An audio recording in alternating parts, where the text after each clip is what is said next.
All right, friends, welcome back to Duck Date Donuts and Whiskey. We are in our second to the last video of our epic European adventure. We are finally in Scotland. So here we are going to drive around Scotland, show you the castles and Edinburgh and just some odd sights that you may not have expected to see in Scotland. If you like armor and medieval stuff, you're going to like this video, and if you are interested in the Harry Potter stuff, we are going to see some more sites that will remind you of Harry Potter stuff. So buckle in for food and adventure, and we're going to show you all the sites that you need to see when you are on a trip in Scotland. So first of all, would highly encourage you to rent a car. What we did, we got one here from Enterprise Rental Car in, I think it was Chester, just outside Liverpool. And then we drove on into north into Scotland, and it only takes a little bit to kind of get used to it, but I may do a whole separate video because things like the roundabouts will really throw you for a loop. Please, you don't run into a bit of trouble, what? I'm really sorry. I'm just trying to get us back to our hotel. An American. Yeah, I'm delighted to meet you. Thank you. I hope you're enjoying our country. Well, we are. If I can get the driving straight. We did get used to it, though. It's just driving on the opposite side of the car is a little awkward to get used to, but so we may do a separate video of that. Yeah, there's a couple scary moments. All right, little update here. We are in Scotland now, so lots of videos, pictures from here. This is Edinburgh is I guess how they pronounce it. So we're in Scotland. This is a beautiful hotel called the Craggy, and staying here for like 3 days, but I'll go back in time a little bit and show you Langholm, Scotland. My wife's family name is Armstrong, and so Langholm, Scotland is the home of Clan Armstrong. So we stopped off in Langholm, went to their I think it's a castle, it's a tower, right? And so we'll show you a little tour of that, and then show you the hotel we stayed at there, the Douglas Hotel, which is from the Douglas clan. So we stayed there for 2 nights, and then went to Castle Hermitage, I think it was, along the way coming up here to Edinburgh. And so we're here for a couple days, as I said, seeing Castle Edinburgh, seeing all of the town, and I'll show you all the sights from that.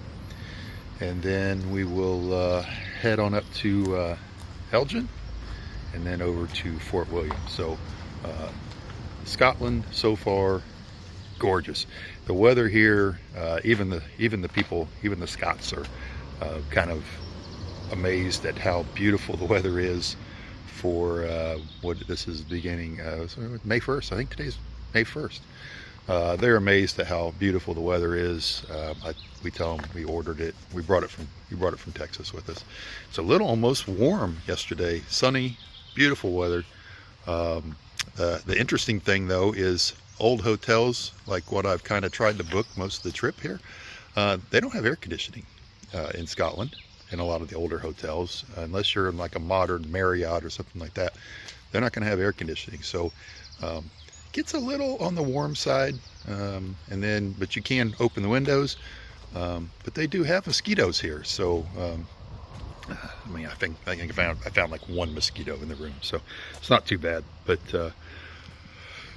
anyway, so yeah, that's the story. That's what we got going on. So stay tuned. It's just now getting fun. Oh wait, it's been fun the whole time.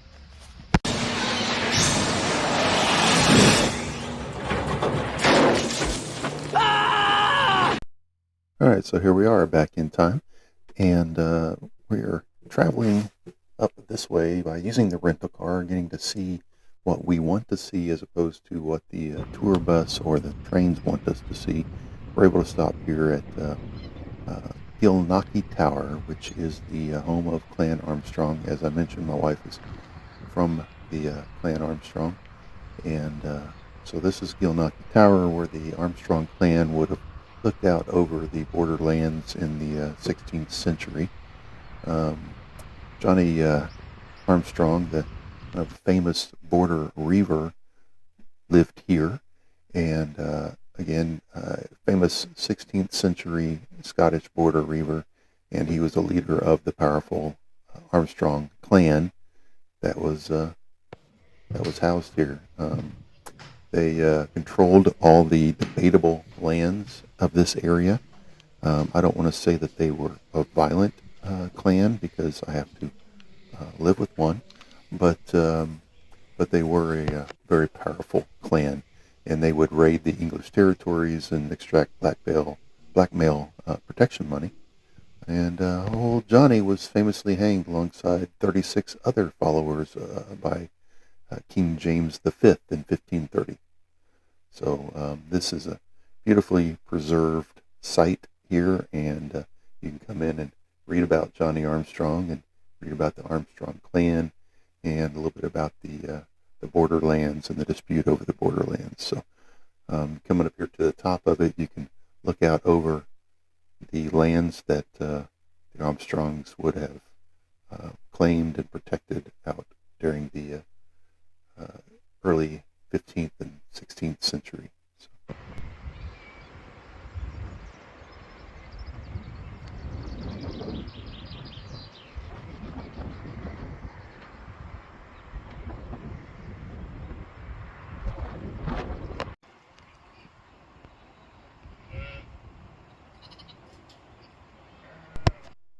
So we stayed here in this beautiful little Muckletown, a borough in Galloway, southern Scotland, which is Langholm, and we stayed there at the Douglas Hotel, which is a beautifully restored family-run coaching inn located here in High Street in Langholm, and just a beautiful town. Great food at that little Douglas Inn, and of course, if you have your rental car, you get to drive around and see all the. I mean, your rental car.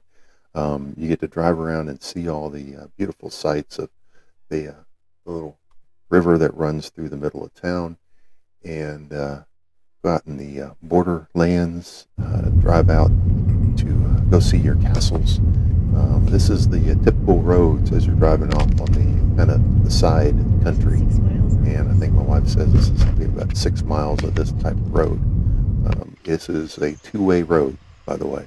So we're going to come upon our first castle. This is Hermitage Castle, and the best way to see these castles, the castles are about 10, this particular one I think was about 10 pounds to get into, and or you can get yourself a Explorer Pass. Explorer Pass will be about 42 pounds, and it will allow you to see a whole bunch of castles, and so we would pick like a one for like 2 weeks or something, and it would allow you to see all these different sites, and instead of paying for each one individually. So as I say, we're going to come up here to Hermitage Castle. Hermitage, for most of its formative life, was kind of the key to controlling the Scottish Middlemarch. They described this as the guardhouse of the bloodiest valley in Britain. And many, many fights and battles over these lands here, trying to overtake this castle. And you can just see the ruins of all those battles, and just what the years have done to deteriorate this beautiful castle. The earliest records of this castle, though, would have been as a residence in 1240s, and then they started to begin the what is the present castle around 1360.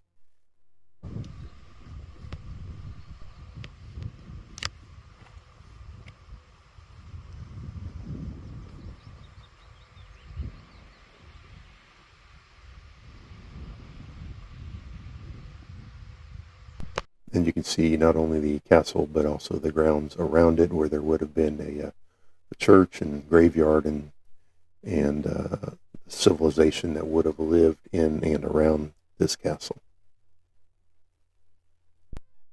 Again, we had just beautiful weather for being out here walking around and taking all this in. And then went back to Douglas Hotel again there in Langholm for the night. Then the next day, well, we asked the barkeep there for some suggestions, and he suggested we go here to Samye Ling Buddhist Temple. Yep, you got that right. It is a Buddhist temple in Scotland. It was founded in 1967, and it's located in the peaceful valley on the banks of the River Esk. This Samye Ling was the first Tibetan Buddhist center to have been established in the West. You are able to come out here. It's free, open. Come out and walk around. Beautiful grounds. Of course, this is kind of the winter, but just walk around and see all the architecture and art and the pond. And inside, as you walk through here, there's a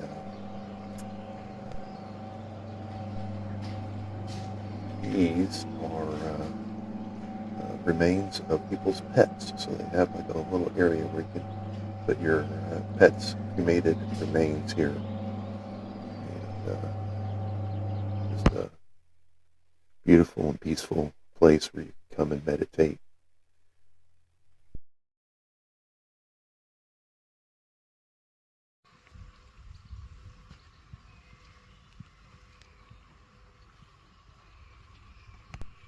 So definitely add this town of Langholm and then this Samye Ling Temple to your list. And then as you leave, Honk, honk, honk. Honk, honk, honk. Honk, honk, honk. just about a mile up the road is this beautiful little cafe. It's a self-supporting little village. And this is it's an old schoolhouse, and it's their community center and everything all inside here. But really, really nice food, really relaxing and quiet, and very well priced. Now we're back to Langholm for one more night, and of course the Douglas Hotel, and then this is the lands around here. This is the borderlands, and we're going to travel up through the borderlands up towards Edinburgh there. So along the way, you can, again, another great reason to get your rental car is you'll come across things like this border distillery and little towns like Howgate. So this is the wonderful thing about renting a car and driving Scotland, is you just driving through and just come upon little towns like this, and little bakery. What's your little picture? Your pasty. Picture the little pasty there. So rent the car. So yeah, we were just driving through and saw this little town, saw this little bakery. Pulled in, grabbed us some pastries, and sat down on a little park bench beside the place, and had some just fantastic pasty. And then back on the road, back north towards Edinburgh. And this is where we're going to stop at for the night. And beginning intro of this video, we were here. So as you may remember from the beginning, this is the Craggy Hotel. And we will go on a walking tour in Edinburgh of Harry Potter sites, and we'll find out why the Harry Potter book series just kind of started. We're going to start out here in Greyfriars Graveyard, and kind of the several different things that were interesting, but one of the most interesting things is this is actually the tombstone of Tom Riddle. So J.K. Rowling wrote this book series while living here in Edinburgh. The castle here, you might recognize as an inspiration for Hogwarts. Several different things. Let's see, would be this just the village in general. Edinburgh, the kind of village part of it, is kind of an inspiration for both Hogsmeade and maybe even Diagon Alley. Just the look of it, and lots of Harry Potter themed things around here, and going in some of these shops and things. But really the most important part of it, I think, is this elephant house. And this is actually where J.K. Rowling sat and wrote much of the first Harry Potter book. The Sorcerer's Stone in the United States is what we would have called it. But they actually even kept the desk, the table that she sat at. She was overlooking a little window looking out over the street. And so this is actually where she sat to write at least the first few books of the Harry Potter series. So you can come up here, it's a restaurant, and have you a nice afternoon lunch. Then you can go shopping there in the village, and depending on what you're looking for, they've got they have your recreation of swords and suits of armor, what every boy needs, and of course you can go here with several different stores to get your Scottish clothing, and then of course the last drop. If you want to have a beer or have lunch while looking at different artifacts from executions in town. And then there's the nice long walk going up towards Edinburgh Castle.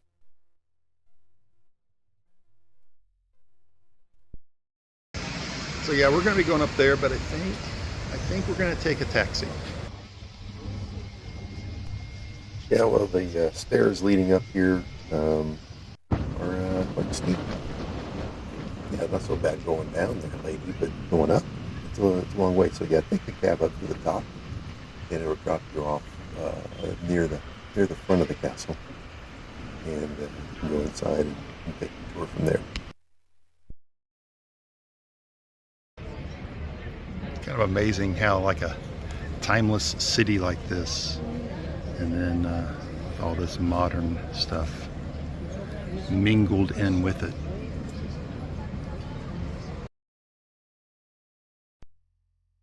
So this is another castle that you will benefit from having bought that Explorer Pass, because this one was kind of an expensive castle to get into, but it is included in the price of your Explorer Pass. So get that Explorer Pass, come inside. This is really, really well preserved. You can see the castle might have looked like, looking down towards the dungeon areas. They also have like recreations of the barracks inside the castle, and they even have some clever little shows.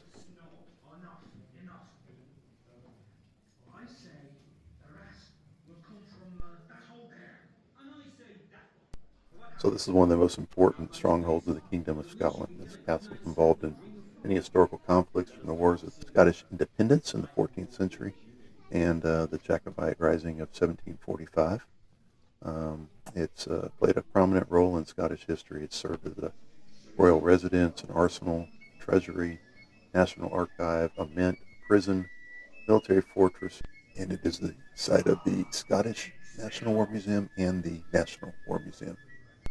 This castle is also the regimental headquarters of the Royal Regiment of Scotland and the Royal Scots Dragoon Guards. Here we take a tour of the what the prison would have been.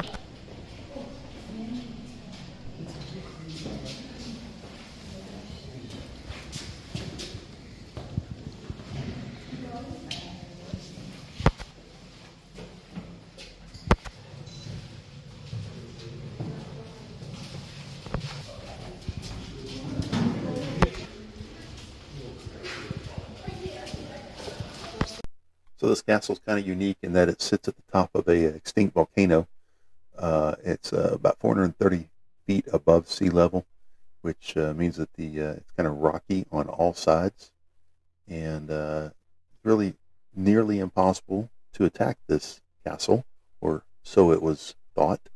However, this castle is one of the most attacked castles in all of Great Britain, with over 20 recorded sieges. This is the famous 1 o'clock gun at Edinburgh Castle. It fires a 105 millimeter field gun from what is called Mills Mount Battery. I mean, I wasn't standing there or anything, that's all right. At 1 o'clock p.m. every day except for Sunday's Good Friday and Christmas Day. Established in 1861 to help the ships in the Firth and the Forth to set maritime clocks, and now it's just a popular, loud tourist attraction. And then this is St. Margaret's Chapel at the castle, Edinburgh Castle, and this is where the Scottish royal family would have worshipped, and this is the oldest surviving building in Edinburgh, Scotland. So make sure you check out Edinburgh Castle, and we're going to head back to the Craggy, and I'll tell you what, the breakfasts in Scotland are amazing. So this is actually my breakfast. I think I had this every day there in Edinburgh, there at the Craggy. So we're going to head up north now through the beautiful countryside, up towards Elgin, or Elgin. And along the way we kept seeing these beautiful yellow flowers everywhere, these bushes, and of course sheep just wander, and sometimes you have to stop because they're wandering across the road. So if you took our advice and you rented a car, you'll be driving along, you'll come upon this 18th century packhorse bridge in Carbridge, and it was built to allow funeral processions to cross over the river to the church, and it is recognized as the oldest stone bridge in the Highlands. And then you just literally accident upon Dalwhinnie Distillery. We're driving along the Highlands there, and we see a turnoff for Dalwhinnie Distillery, so of course we U-turned and went back. So we just kind of lucked into our first Scottish whiskey tasting, and this location was chosen because of its availability to the clear spring water and abundant peat from the surrounding bogs. So we're going to continue on up here to the town of Elgin, which is where we stayed, a historic town. Formerly was the royal borough of Moray, Scotland, and then we stayed here. So, good morning from Elgin, Scotland, and this is the Mansion House Hotel, and this is more like Scottish weather. This is what we kind of more expected. The first day, couple days, we had actually what they say was record-breaking warm temperatures, which, I mean, I'm not complaining about that. But yeah, this is more what you might expect in Scotland in what's this, like the 2nd of May. A little breezy, but beautiful place. And today we'll be hitting a couple distilleries, so stay tuned for that. But, Elgin, Scotland. So yeah, the reason why we picked Elgin is because of all of the distilleries, the close proximity to pretty much every distillery that you've kind of read about and drank. There's also this cool bridge here. You have to stop, and the water is dark because of the runoff from the peat, and the peat is what they use for making their Scottish whiskies. The malted Scottish whiskies, and of course just beautiful flowers there around that bridge area. But these are all the distilleries, and so Elgin is right up there, and we're going to start off here at the Glenfiddich Distillery.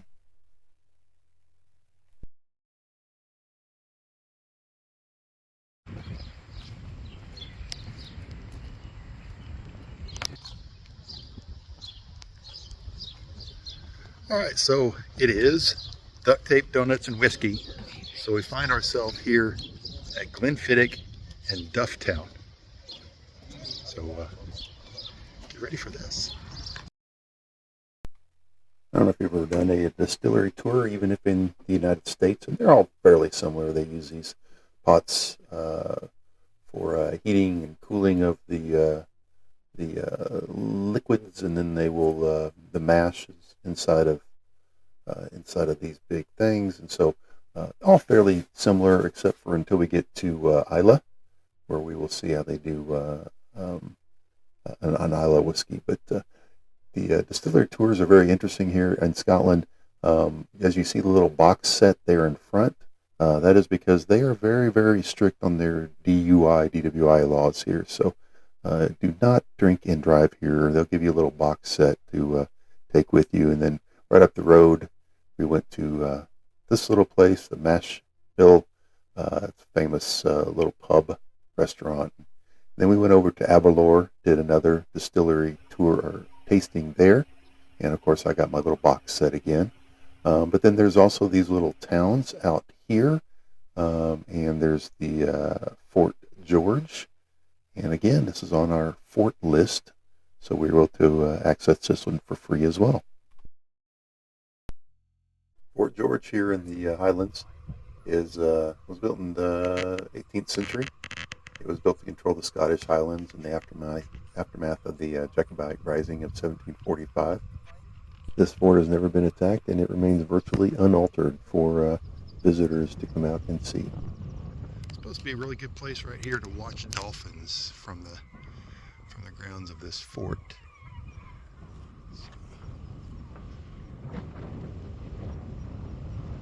But the fort's really, really interesting, neat history. Black Watch are still stationed here, and the Queen's Highland Guard was most recently, I guess previously stationed here. So then we're going to go just a little north here of Elgin to, this is the North Sea. So we're going to go to this little town here.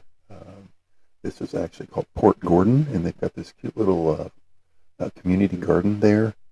And then we're going to go over here to Lossiemouth, and it's a little beach area here. We saw some people out surfing, and interesting, this is the only time on our whole journey that we wore our winter coats. We took some for the trip that we could just kind of pack along, and the entire trip, this is the only time we had to put them on. It was just standing out here looking out at the North Sea. So the weather has just been amazing.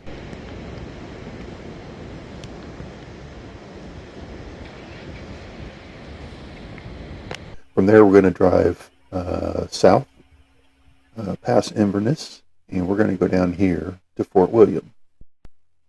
So we're coming down here to Fort William because of the Jacobite train, and we'll show you that soon. And then we actually stayed right up this way at this castle, and actually in their little guest cottage right there. All right, so here's another one for you Harry Potter fans. This is the famous Jacobite train, which was used in the film series as Hogwarts Express, and you will travel along the route that they used in the film series. You'll get to travel in the cars that they used in the film, get to see some of the sights, and it stops off up in this town of Islay, which you'll be able to get off and have you a nice little lunch and see this little fishing community.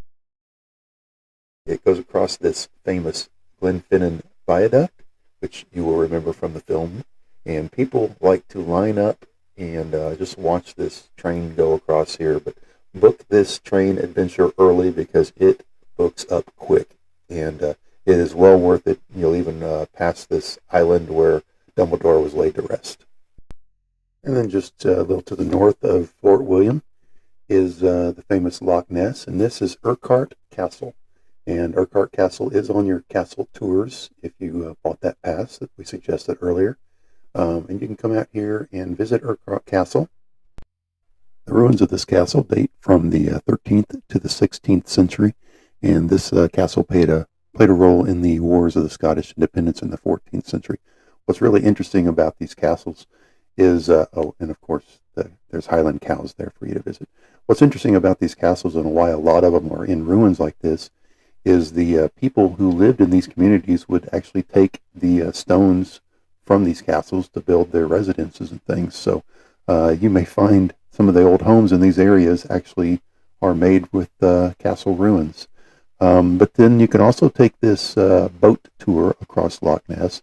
Now, the boat tour does offer the option of a package where it will take you to Urquhart Castle, and it actually drops you off there, and then, you go look around the castle and then get back on the boat.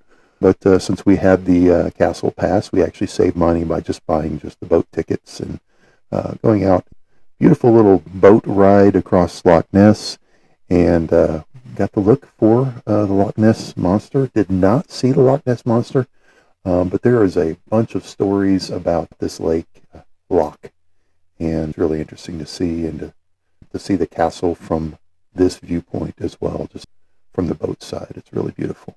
From there, we're going to travel south across all these various lochs along this road here, And ultimately, we're going to end up down here at Kinnecraig, at the ferry port in Kinnecraig. Now, from Kinnecraig, we're going to, well, you have two options. You can either take your car across the ferry, or you can just get on the ferry yourself and park your car. We'll talk more about that later. But it's going to bring you over here to Port of Skeg on Islay, the island of Islay. And Islay is where all of the famous Islay Scotches are made. And so we're going to take a tour of some of those places. And you'll see all along here all the various Scotch distilleries that are the Islay distilleries that are here. This is the Kinnecraig ferry port, and you'll see them loading on the trucks that are going over to Islay. And for our RVer friends, I just thought we'd throw that in there. That's the majority of the RVs you see there are very small, but they're going to load these RVs, cars, trucks into the front of this this ferry, and then this kind of ratchets down like that. And then we're going to cruise across over to Islay. And when we arrived here in Port of Skeg, we had our first little Islays, and I'll be honest, I'm not a fan of Islays. Hey, and welcome to Bowmore, which is in on the island of Islay in Scotland. And I don't know, does Islay mean island? If so, then that means it's island, or does Islay, is that the name of the island? Is it kind of like they've got a loch here, a lake, which loch means lake, and so they've got a lake here called Lochie, which would mean lakey. They joke it's like the laziest name for a lake possible. But today we're here in Bowmore. We came out here to Islay so we could go to Laphroaig and Lagavulin and Ardbeg and Bowmore Distillery, which is back behind us. Lots of distilleries here, but this is the beautiful town of Bowmore. I'll be honest, it's a bit of a sleepy town. Tips: book your cab rides in advance, or bus rides. There is no Uber, so make sure that you have those things booked ahead of time, because when we first got here, we came across the ferry into Port of Skeg from Kinnecraig, which is on the mainland. Could not get a ferry for our car. I booked our passage on the ferry back in February for a early May crossing, and that was apparently not enough time, or it was too much time, because we met some people here that did bring their car over, and they didn't book theirs until sometime in April. So I think what happens is they reserve, well, they reserve ferry crossings. They put some spots aside for commercial vehicles, and I guess when those commercial vehicle spots don't fill up, then they start opening it back up to vehicles, to pedestrian, to like us normal people, not commercial vehicles. What would you call that? Anyway, so I apparently booked it too early, so I booked it back February 6th. I could not get our car over, so all I could get was just the two of us. So it meant that when we came across, we had to leave our car. There's free parking there at the Kinnecraig port, but I had to leave our rental car there. Came across, I did not have a taxi. I figured I'd just Uber. There is no Uber here. And they do have a lot of taxis. That I had done some research. There's taxis and buses and things, but apparently the taxis can fill up pretty quickly. People will pre-book them. There is a lot of golfing here, and so you get like a lot of golfers coming in. They have all the cars pre-booked, and then you got a lot of stag parties here that are doing the distillery tours, and we have come across a lot of those. And so those guys will pre-book for their parties. And so if you don't get your rental car over here, which I would get your rental car, because otherwise you're kind of stuck at the discretion of the town. Because here it is Sunday. We had a beautiful bed and breakfast. It was called the Island Bear. I highly suggest it. Small room, but really, really, really nice couple that run the place. Good breakfast. And and it's right here in the kind of the center of town. But pretty much all of them here, they want you out of their hotels at 10 a.m., right? Well, our ferry back at Islay doesn't take us back until 3 o'clock. So we have from 10 o'clock till we've got our cab picking us up here at 1:30. We could kind of assume there'd be some things to do. Well, Bowmore's closed. The little coffee shop in town's closed. There's really nothing here going on a Sunday. So if you don't have your car here, you might want to get on the 9 a.m. ferry to go back to the mainland, because otherwise you're kind of stuck for several hours. But this is not the worst place in the world to be stuck. So yeah, like I said, without a rental car, there's not a whole lot to do here in Bowmore on a Sunday. You might try maybe Port Ellen, which is where our cab driver is from. That's actually just right there next to Lagavulin and Lefroy and Ardbeg. They're actually in that kind of town area, so that might be a better place to stay. I don't know what they've got going on Sunday. But again, if you have a rental car, you can just drive around the island for a few hours. But if you're stuck waiting for cabs or something like that, then you might want to pick a town that has things going on Sunday, or you might just not want to be here on Sunday. It stands up to its name because it means hollow by the base. It's anglicized Gaelic, but the original name was a combination of Norse and Gaelic. So it was Abudi coming up with. This is our first distillery tour. This is Lefroy, and I got to hear that guy's Gaelic accent there, but really all the distiller tours are pretty similar, except for, as I mentioned earlier in this video, is Islas are made slightly different, and we will go over that here in just a second. But from Lefroy, we've just a nice little quiet walk up this path over here to Lagavulin, and we'll do another distillery tour there at Lagavulin. All right, so this is, of course, just barrels that all whiskey's stored in, doesn't matter where it's from. But what makes Islay Scotch different is they use this peat that they collect up from the grounds all around there in the marshlands. And this is malt and barley that they will spread out on the floor to let it dry. And then they'll take it into another room where the kiln is underneath that.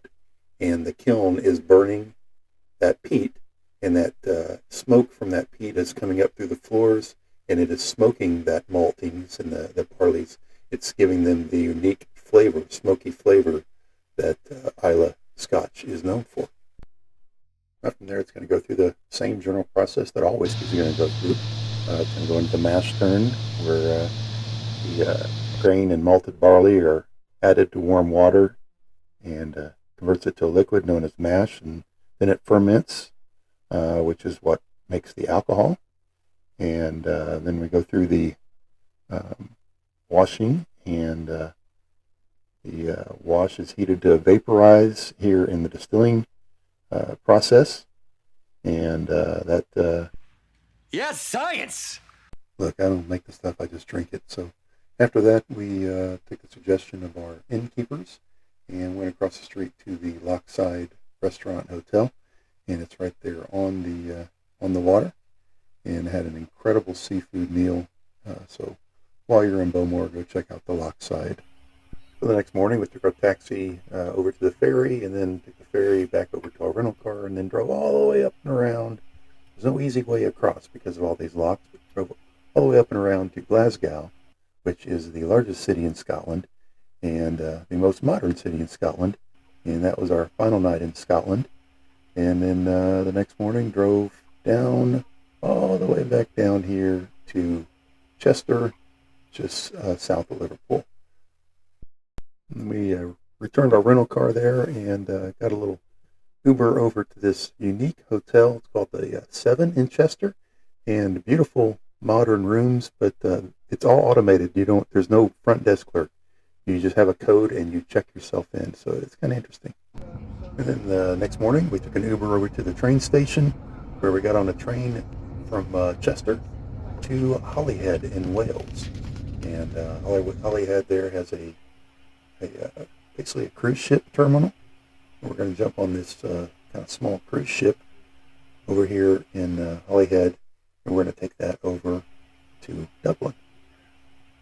This ferry ride itself is about $57 or something like that, but you can also upgrade it, upgrade your tickets to the Plus package, the Stena Plus Lounge, which also gives you like comfortable seating areas, complimentary snacks, hot drinks, and wine. So, but when you're on the ship, it's basically just like a cruise ship. It's about 3.5 hours from Holyhead over to Dublin, and this is just one of the general lounges. This is not the upgrade lounge.